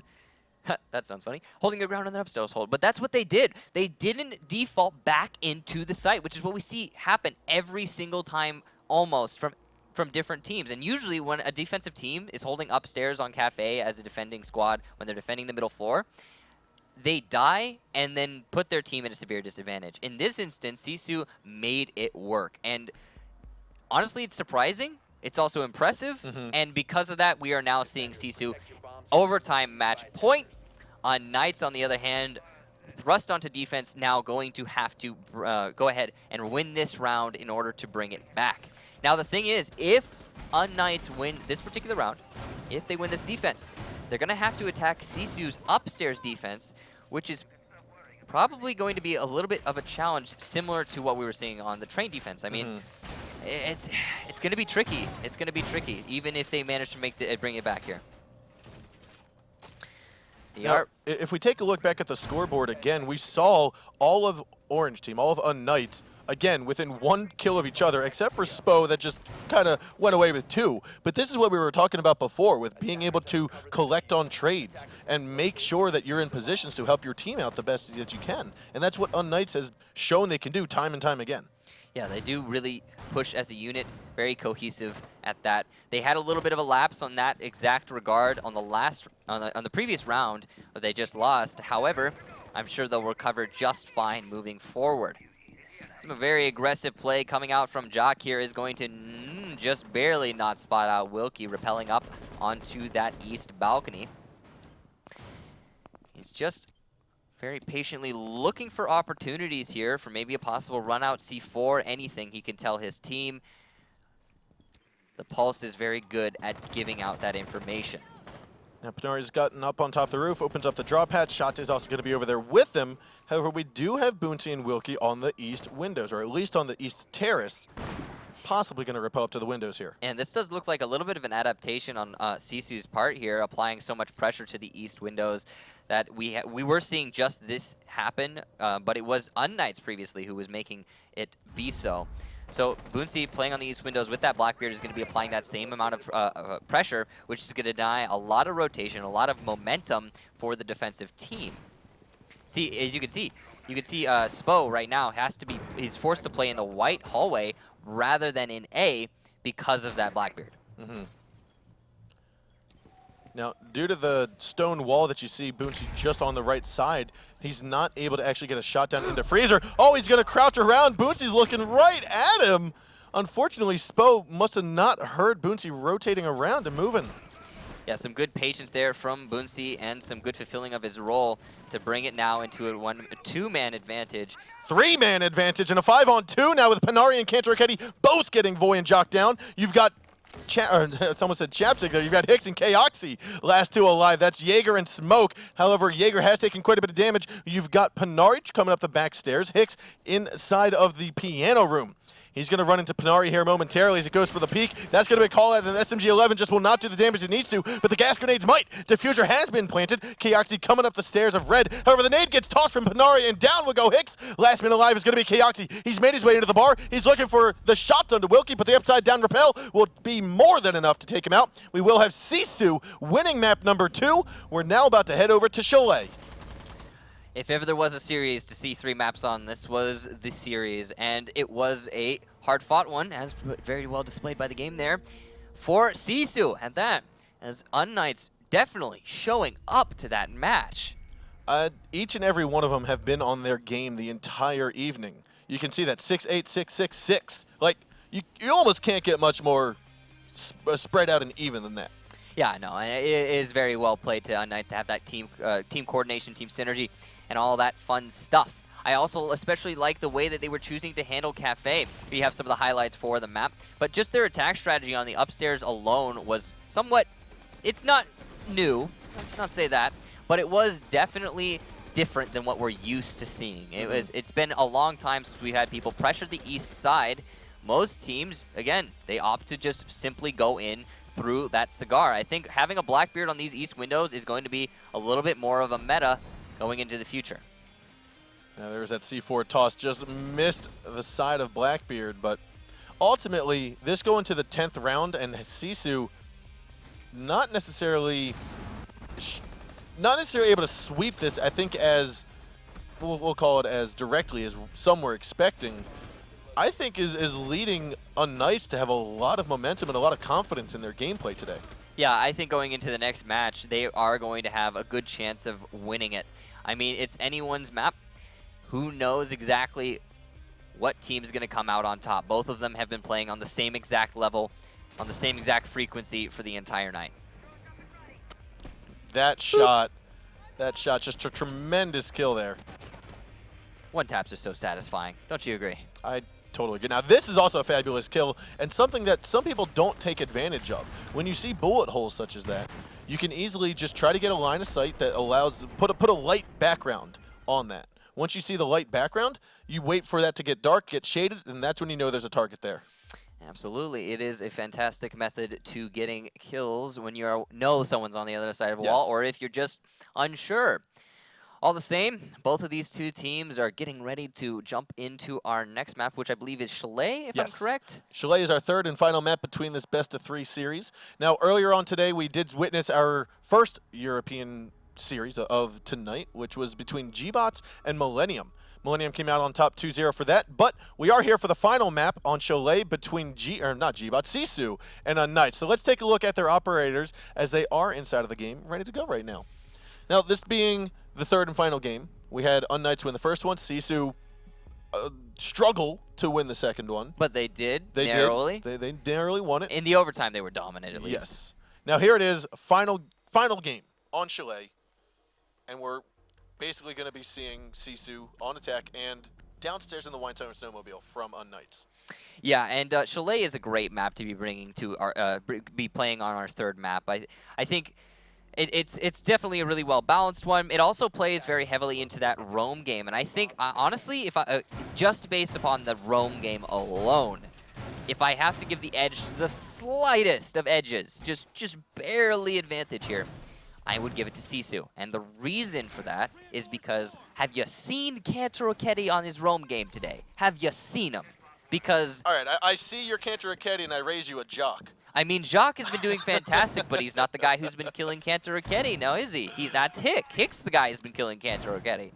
And that's the important thing. No, but what I'm saying here is I can't really, there's no way to wholeheartedly predict this particular map between these two teams. They have both been playing exceedingly well. So we'll find out. Now, I will say that if unKnights is on top of their game and they realize, which it seemed like they did during Cafe, that they need to stop Kantaraketi, if they can pull that off here. Well, stopping knowing you need to stop Kantaraketi, and so stopping Kantaraketi. They know they need to stop him, and will they be able to? That's going to be the deciding factor. However, from Sisu's side, with the whole team of unKnights being very even and basically equal, how do you determine who to go after? You have to go after the entire squad. Right, but another thing to think about is that Kantaraketi, while he is a really good player, and he's playing fantastically today, he's not the only amazing player on the Sisu lineup. Agreed. There has been some fantastic plays from Sisu throughout this entire match, as well as unKnights. As a whole, all 10 of these players have had a really great day today, I think. And if you're trying to hunt down a specific player on the Sisu lineup, when you're trying to shut down Kantaraketi, then you are going to be distracted as to the other players on that particular lineup. And it will cause you almost certainly to get caught off guard in some situations. Now we will have Kantaraketi and Panari work their way top floor, where they did spot, I believe that was Voy earlier. Now he dropped into bar, but we still had Jock on the back stairs. They're still in that position. Jock is on the back here. He's actually here inside of that west entrance in the cubby, which he's hoping he doesn't get droned out. That's the reason for being tucked away inside of here. Now nade might come down from Panari. Assuming they spot him out, I don't think they have as of this moment. You can see that hole opened up in the main lobby. That is by the defenders, for the defenders, and basically, actually it may have been by the Ash. Oh, they've opened up the door right next to Jock, but he still is holding it steady. I don't think the drone saw him as the drone came in. No, the drone did not yet. So if Wilkie decides to go through the drone hole into bar, he's going to spot Void, but he won't spot Jock. And he is spotting out Voy, and Bonesy will shoot Voy through the wall as the spot comes in. However, Jock is still left undetected with 3 people back exposed. Here comes the what did he do? He missed the shot. He goes for one. He gets 2. He's going to turn around, go for the 3rd, but he doesn't get it yet because the fuse just keeps on running away. C4 comes out, but he gets injured. What a kill from Jock. He's got nerves of steel. Wilkie will finish off Jock, however, and it brings it now into a 3 versus 3. 36 seconds left to go, and Sisu still have a good chance of bringing this back. They have opened up Snowmobile Garage. They are prepping to make a push in. We are going to have Boonsy and Shate outside. Wilkie's still going to be topside, but Kaoxy hard on the drone hatch is going to be getting the shot out of Shate. And so now a 2-on-1 or 2-on-3 with just minute health. Without 3 bullets or 1 bullet will take out Boonsy, and Wilkie still trying to get that cluster charge kill. Won't do too much. Now some bullets are going to go flying. Looks like Kaoxy grabs 1. Can he grab the 3rd one? No. Hicks is going to be there to pick it on up, and unKnights wins round number 1 in such a fashion that I'm just very happy for them right now. That was a very good play from Jock to bring the man count back into his team's favor. And then, more importantly, once the push actually came from Sisu straight into the site itself, there was not enough manpower. They did not have enough of the angles covered, and unKnights prevailed as in each and every one of those engagements. That was just well played to them. I see your Cantor Raketti, and I raise you a Jock. Yeah, I mean, you said that earlier. Wine Cellar now going to be defended by Sisu.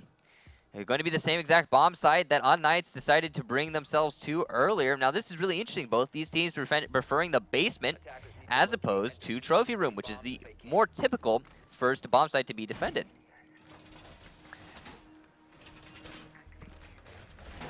Now, being on downstairs in the basement, standard set of lineup here. I mean, you typically do bring the mirror almost every time, especially to look at the garage door, as well as sometimes you'll see it in the wine cellar closet where we see Cantor Raketti and Wilkie, sometimes on the larger wall facing the hallway of the big garage on the north side of the wine cellar.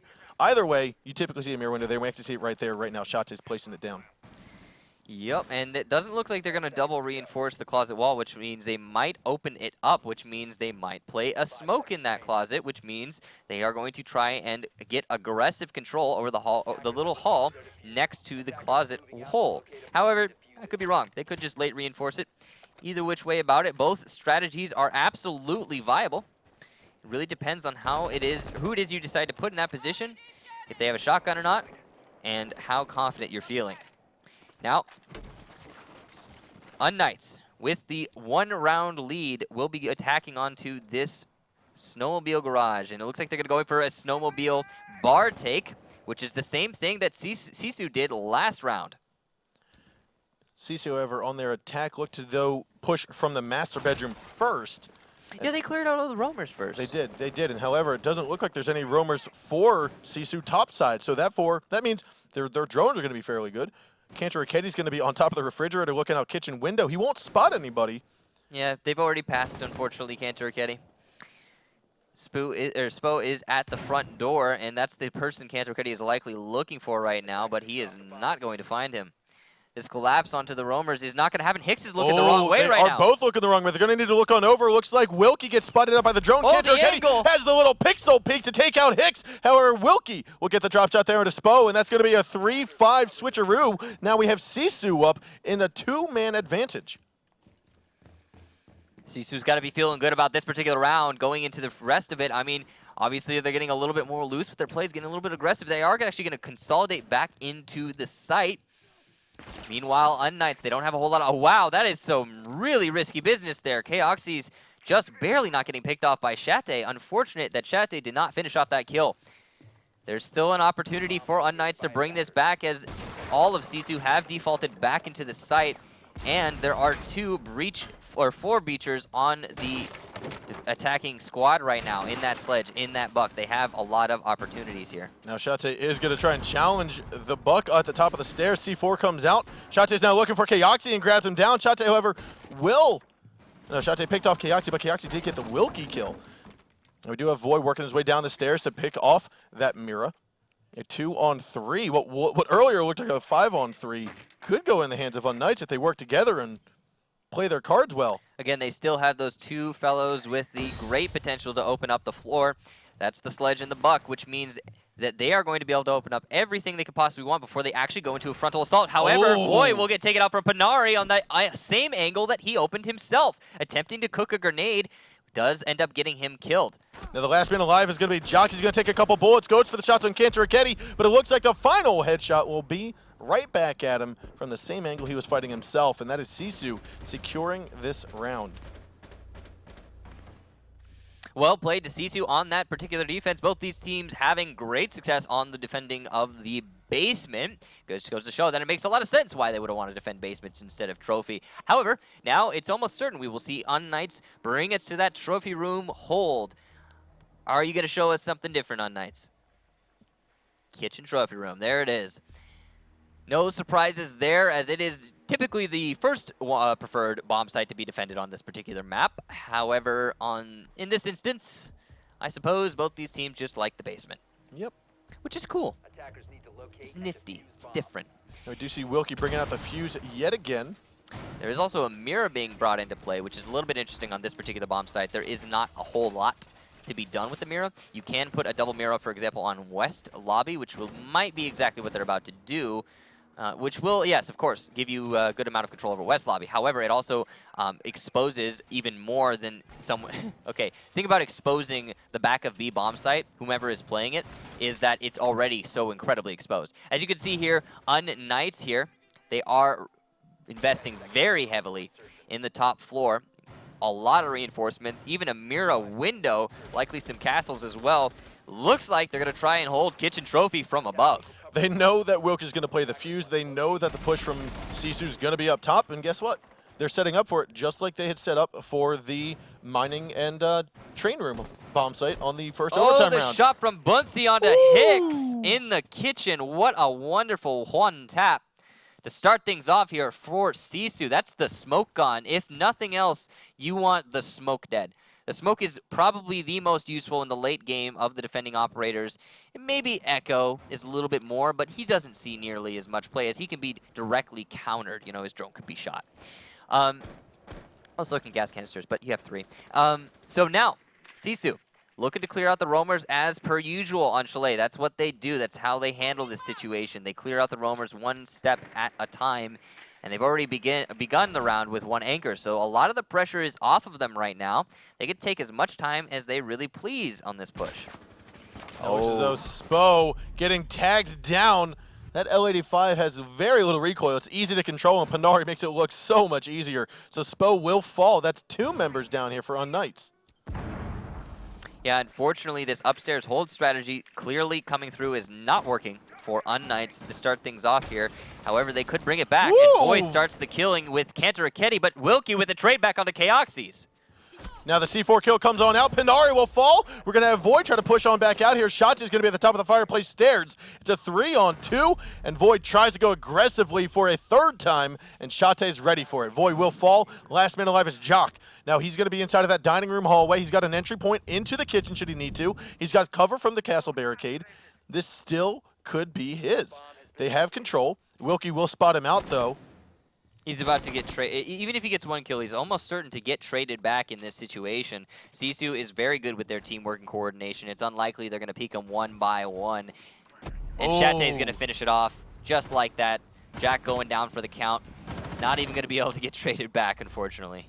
No, that was Hibana pushing on in from the double doorways of fireplace to finish him off. Wonderful job there. Round number 3 goes in the hands of Sisu. We now are going to see this go up 2-1 in their favor. The very first lead of the map, unless you count the first round. Now Kitchen Trophy going to be defended by Sisu. unKnights on attack, meanwhile, are going to be bringing a Blackbeard and IQ, a Buck Habana, and a Sledge. I like that they're bringing this IQ here to try and counteract the Valkyrie cameras that more often than not find themselves outside on Chalet. You can get a lot of information from outside cameras on this particular map. And that is a fantastic way to counter that. I'd say it's probably the best way. Quite literally the best way to counter that. Yeah, we typically see we typically see Valkyries toss out 2 Valkyrie cameras, one in possibly a more obvious spot than the other 2 leave that one hidden. I mean, yeah, I've actually seen. I mean, well, yeah, I've seen 3 Valkyrie cameras actually. No, I'm just messing. Yeah, no, there is obviously a good balance to find for your team, what they need in terms of Valkyrie cameras. Sometimes you need to have a teammate who has to hold a particular angle, and in order to hold that angle, they need a Valkyrie camera in a specific spot to give them the edge. Sometimes you need a teammate who's going to peek out aggressively on a specific spot, and they need, well, yeah, a Valkyrie camera outside to allow them to even see the enemies as they approach the building. It all depends on the situation and how you communicate with your team based upon what they need. Now, unKnights going to be starting things off here with a north take, trying to clear out those roamers. Kantaraketi is roaming deep in that library, and Voy is just waiting for the opportunity to kill him. He says, I see the hole, and I'm waiting. It's gonna happen. I'm waiting. It's probably gonna happen. If one of the unKnights players gets on that ladder, Kantaraketi would be hard peeking it right now. If only they would bait it out. So with that, Kantaraketi's going to stay inside of the library, trying to pop a couple shots onto the balcony where we saw the Kaoxi earlier. That was going to be, oh, the C4 from underneath. Jock just narrowly escapes it. He heard the toss and he heard the rip, and now he goes for the shots against wilkie. Neither player will hit their mark, and because of that, both walk away unscathed. I believe Pulse has used his C4 already, but he is looking to get the shot down onto the Sledge. None of these shots are registering for either. Sledge needs to stay alive and open up the floor as much as he possibly can before he dies. Voy is going to pick off Kantaraketi. That patience definitely working out for him. Actually, no, turns out he just pushed into gaming room and won the fight 1v1. Now Panari will take out Spo as he gets traded off by Hicks. A 4-on-3. Kaoxi's still here on the balcony of that office. He's going to pick up that diffuser as Jock is still working his way, opening up more of the floor. Actually, because he might have hopped on over the balcony without picking up the diffuser, but nonetheless, that is where diffuser will be. wilkie coming up from the back library stairs. Voy now looking like he might try to navigate over to trophy or underneath, but Hicks, wilkie saw him, but he double guessed himself, and he said, oh man, I'm gonna have to go back. Now he gets back on camera instead of thinking that he's gonna re-peek. wilkie will have to go back and double think that next time. Yeah, unfortunately, wilkie does not have outline, so he probably, if he saw anything, was very little. Looks like Voy had a couple shots pop towards his back, didn't tag him yet. But now 35 seconds left to go. Man count in favor here of unKnights, but they've got 3 members of the defending squad to deal with.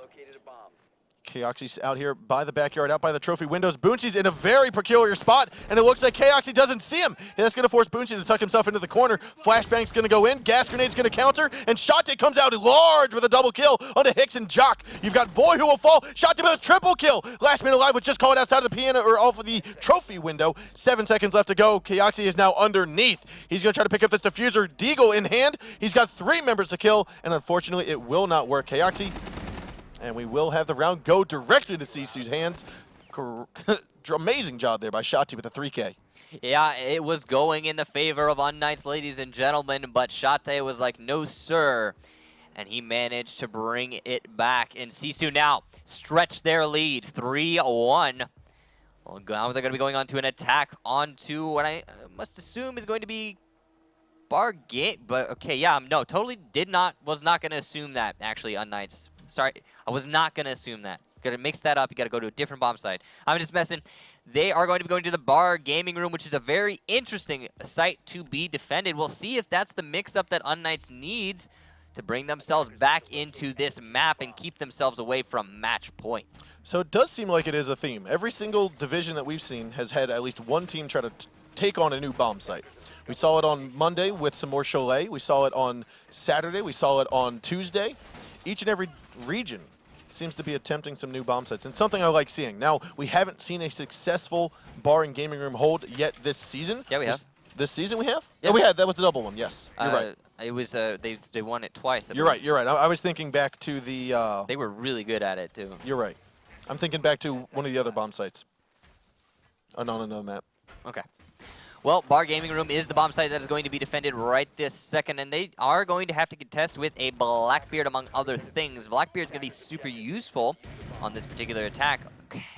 Fuse is coming forth here, and I think the Fuse was basically them not expecting. Oh, I like what Voy's doing there. As you can see, Voy is opening up that entire drop down with his Deagle, which means they will have a line of sight through the drop down, but they can also walk over it to use it for rotation, which means they don't have to walk around the shelves. Meanwhile, Cantor and Ketty, as I'm explaining that, will pick off Jock. That's a huge player for unKnights gone to start things off here. Jock has been doing some great things for his team so far. Cantor and Ketty equally so. That's the Castle gone. I think Castle was probably trying to reinforce that window as he died. A little bit late there on your duties, and you will be picked off, says Drill Sergeant Kanto. See, another thing about also shooting that drop hatch open, yes, it gives you the line of sight, you can still walk over it. Because the wood itself is destroyed, I don't think you can get a breaching charge down on it, or at least if all of it were to be successfully destroyed. Boonty, however, does come out heavy with a headshot there into Hicks. That's dropping off the Bandit on that top floor hold. So already an extremely good start for, oh boy, Boonsi almost picked off Voy, did light him up very much so. But yeah, so a very good start here for, as so was Voy is going to be taken out. Now that's going to be the Sniper 90 coming out here from Wilkie all the way on top of the cell tower. Spo will trade one back onto Panari, but underneath is going to be Spo looking for that shot onto Cantor Aketi. unKnights needs to get quite a lot more kills between Kaoxi and Spo to bring this back. Now Kaoxi needs to play it safe, play it quiet, play it still, and it looks as though he might be hearing the ladder hold. He does get droned out, tries to come on down over the balcony. Top is going to be Black Bear. That'll tack him down. Boonsi here, strong with the kill. Now Boonsi sees the last one alive. It's going to be Spo, and he will also go down. Boonsi with a 3K this round to take the round in the hands of Sisu. Now a 4-on-1. That is match point, ladies and gentlemen, going on to Chalet. Clearly, Sisu is the better, or is the more versed team on this particular map. Now, what were some of the struggles with unKnights hold on there that we saw previously, but we didn't see previously? Well, they had a couple players get picked off early. Like, for example, Jock, he got picked off. I think he was reinforcing a big castle barricade onto the connector window. That should have been done way, way earlier. Because of that, he died for free, in essence. Either that or he was trying to go for a spawn peek, in which case, I mean, he died the way he was trying to die. And then apart from that, there was a lot of pressure being exerted from Sisu from the radio tower as well as the east balcony. And that sets up a bit of a crossfire that I don't think we were seeing previously. That crossfire, you kind of underestimate it, but it establishes line of sight all the way between, like all the way into the library. And you have to control the library in order to control the bar gaming room as a whole. Now, you could really easily blame that, to be honest, on the fact that the defensive team unKnights, they did not reinforce all of the walls of library to give them, you know, places to actually hide. And because of that, they had to keep maneuvering. They were getting shot through walls. You know, if it came down to it, there could have been ash charges opening up those walls. There weren't, because the round was basically over before it became relevant. But you know, there was just not enough preparation seemingly going into that particular defense. There also, I feel like the mirror windows, there weren't either there weren't mirror windows or they weren't in the right places, because they there should be a mirror window in the box of library that allows for a lot of control towards the east, even onto the east balcony. You can challenge that directly. And in that instance, they weren't challenging the east balcony at all, nor were they challenging the radio tower, unKnights that is, on defense. They were just kind of letting the kills come towards them. Oh, and Cantor Aketi saw the head of Spo, but did not manage to get the bullet down. Now it looks as though Cantor Aketi's feet might be seen here. Spo's gonna, no, Spo's side of his ACOG is actually covering where Cantor Aketi was looking, and vice versa. So this is just going to be a little stalemate. However, Spo does change his line of sight, sees the Jaeger on the stairs, and tries to remove himself, but no, it's Cantor Aketi will take him down. Nice shot from Cantor Aketi. I have to imagine that must have been quite a snap. Voy, meanwhile, will grenade off Wilkie as he managed to, oh, two players managed to get their way up onto the library balcony. Whoever was roaming in library was to blame for that for sure. unKnights have established control over library and gaming room, now are progressing their way into the bar. Cantor Aketi's going to fall back into the site, not going to try and risk it anymore. He did his job. He picked off the IQ. unKnights just kind of looking for the roamers, looking for the opportunities to get the kills before they... Oh, actually, wow, Kanto is so aggressive on his roam game. He is playing in the trophy room instead of defaulting back to the site. That is extremely risky. If his teammates get picked off in too quick succession, then he will not be able to clutch out the round. Meanwhile, if he goes to, like, if he tries to push too aggressively, then he's just going to die and be worthless. So instead, he's opting to establish a middle ground, try to take control over the kitchen and maintain it so that he can deny at least one drop down for his team, as well as bait some of the enemy into him. Now, that is one heck of an angle Kainter Raketi's gotten. He's actually picked off Hick previously From that angle. from this exact same angle when he and Wilkie were in together. Now, hopefully, Hicks and Jock are both not going to go for it. Kainter Raketi will go for the shot. A trade happens, and however, Hibana will get picked back up. 50 seconds to go. A little too wary there of the peek out. Voy has it covered, though. 4-on-3 now, but the time, like you said, is dwindling down for unKnights. They don't have a whole lot of options here. They need to make this push happen. You can see these drop patches need to get opened up now, and it looks like they may have. There they are. They're opened up. You're going to need to get that buck and sledge, the Jock and Voy, to open up more of the floor, toss those nades down as Kaoxi tries to put a lot of pressure there on Chalet on the garages. Now, right there, Shotzi's tucked around with Panari. There's going to be one shot. Blackbeard misses. Kaoxi going to have to get a little bit more shots down onto Shotzi if he wants to get the win, and there it is. After the shield gets destroyed, he taps the head of Shotzi and goes down. There's still one more, though. With Panari can play his cards right, he can come down and get the win. But no, Voy is there to take it out. One man left alive, 5 seconds to go. Bootsy, he's going to be tucked around in the back of the wine cellar, and Voy comes around with a shot, gets him on down. It's now 4-2 still. unKnights is going to be struggling, but they have to get the next 2 rounds to take it to overtime. it's such a desperate situation for unKnights. I mean, despite the fact that they just won that round, very well played to them, by the way. Good clear on the roamers, and then as soon as they had the roamers cleared, they started to situate themselves on top of the site, opening up those lines, just opening up those holes, trying to establish dominance, and they did manage to get it by picking off Kainter Raketi. Just because Kainter Raketi was unable to trade himself back, it was a very, very much a man advantage in favor of unKnights. And moving into the push, it was pretty much cut and dry.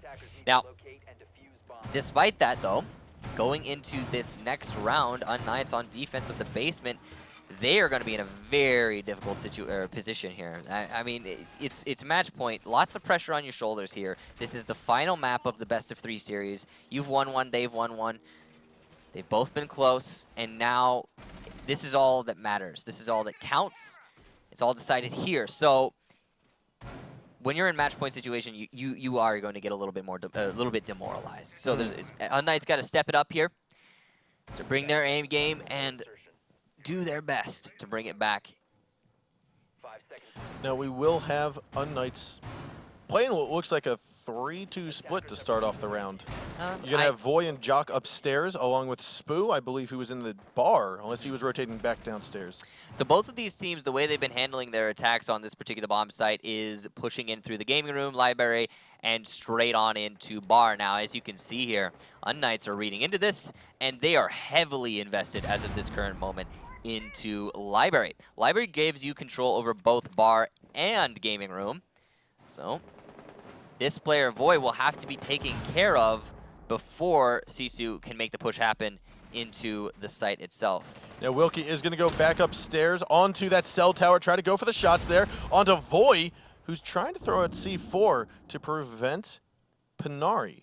You can see that Wilkie's gotten himself onto the radio tower as he knows that there is a roamer playing in that library. He's going to look for those lines of sight and try to open up the library for his team. The library players actually rotated back down into bar, surprisingly. Panari's been downed. Didn't quite see what happened there, but it doesn't look like the defenders are conscious of this. It's not necessarily the best place to place a C4. Defender comes rushing out, all 3 are dead. I think the live person might make it out, but yeah, no, the down guy would definitely be dead.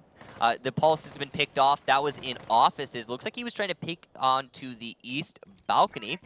Was unsuccessful in that fight, and that's kind of gonna happen. I mean, if you're challenging, I believe that's Boonsy playing on the east balcony. Can't quite tell from this angle. But if you're challenging a Blackbeard, that is definitely not going to go your way unless you get the very first shot off.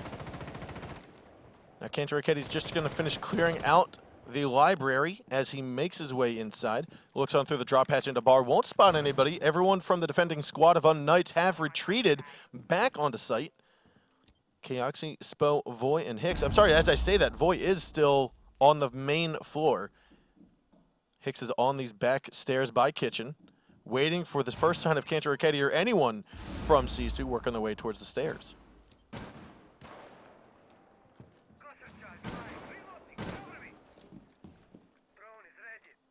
KanTaroKetty very cautious, someone who might be in jungle. Hicks is going to be here, but no, just KanTaroKetty gets cold feet at the last second. Located by attackers. Taking a look over here at, yes, Kaoxi. Kaoxi was just on the fireplace stairs. I think, no, I'm sorry, he was underneath in the garbage cans.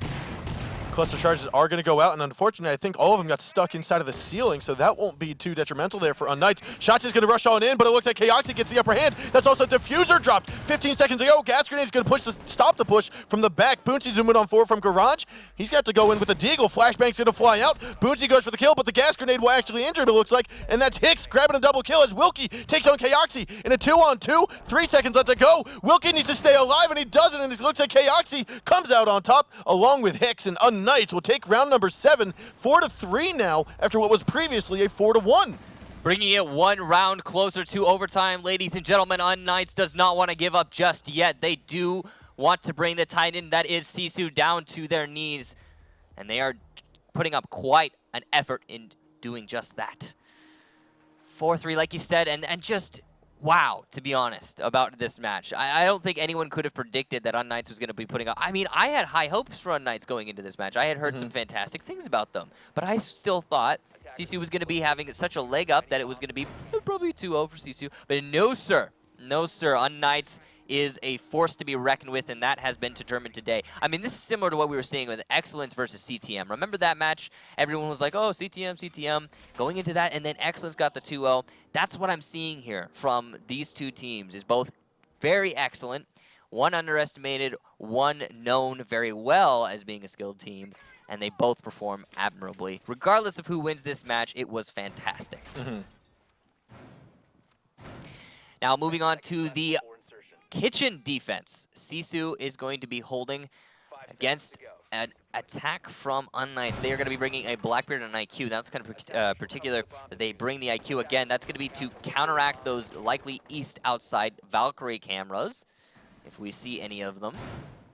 They are very deadly to a team. If you allow a Valkyrie camera to remain intact outside, it more often than not will be to the downfall of your team overall. Spo's going to be clearing out office as the rest of his team is working around. Looks like east side is where Spo is, and Kaoxi looking in through the window. He's going to spot the head there and just barely miss it. Tosses in some flashbangs. There isn't a whole lot of presence on the site right now coming out from Sisu. They have a very heavy roam game in those two players playing in Library. Only 3 on the site, which means if unKnights decided to just force out the site right this very second, push into B, maybe push into A, whatever the case be, they would be given a lot of, it would be afforded a lot of opportunities there with Panari and KanTaroKetty on the 2 fragging 3 speeds over in the Library right now. Kaoxis is going to open up this window, get the camera, and then likely try to hold those 2 players down. KanTaroKetty playing, I think, all the way deep in Library, going to probably progress his way over to Chimney, or just peek wide. If KanTaroKetty peeks wide here, gets picked off, then it's going to be very bad for Sisu. Now it looks as though Panari and KanTaroKetty, yes, like you said, KanTaroKetty's inside of the Library. He's got Panari, though, with him. And Kaoxi's going to think better of it and decide to rotate on over. And it looks as though an unfortunate disconnect from Jock. That is not the round you want to be disconnecting, friendo. That is unfortunate to say the least. Now a 4-on-5. Sisu have the initial, or sorry, yeah, Sisu have the initial leg up here. It's going to be an extra struggle for unKnights to bring things back here, but if anyone can do it, they can. Now it looks as though Kaoxi has been injured. We're going to get him picked back up as Void's going to hold onto the window. Spo, no, looks like Void's going to have to go across the window as Spoy is just going to continually engage outside. Looks like enemies will be detected outside. I would want to say Spo has been injured. No, he's not. He's been drastically hurt. And then he gets the C4 in his face from Wilkie. 3-on-5. KanTaroKetty is down to just the last sliver of health after that engagement. Sisu is looking to lock things out here. They are not taking a single risk. They are playing extremely careful, and it's working for them right now with only 36 seconds left to go. Bouncy's going to get picked off, though, from inside. Hicks has made his way into the building. He's going to grab a double kill there. That's Hicks dragging it down. He's also got the diffuser, trying to try to plant it. Wilkie coming in from behind, going in through kitchen. You also have Blackbeard now. He's inside. That's going to be Kaoxi with half his health left to go. Looks like Panari's going to be on the right-hand side of the lobby. Now, fortunately, he does make his way in. He's going to grab the double kill. There's only one man left alive. It's going to be Voy. He's going to drop and get killed off as well. This is going to be Sisu winning this series if they can get the diffuser destroyed, which they have plenty of time to do so. And Panari, you've got Kantaraketi and Wilkie, the last three alive on Sisu to clutch it for their team and win this 5-3. They take the series in a 2-1 fashion. What a retake from Sisu, and what an attempt at a clutch from unKnights also. That was a done round as soon as it became a 3 versus 5, and then all of a sudden, Hicks is inside B, ladies and gentlemen. He is killing people in B. What happened? Where did he come from? I'm guessing it was West Lobby.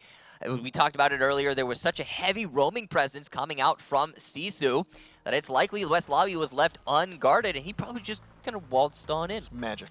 Just magic. Poof, I'm going to go into trophy. Just magic. Open it for my team. But that is it, ladies and gentlemen. Sisu are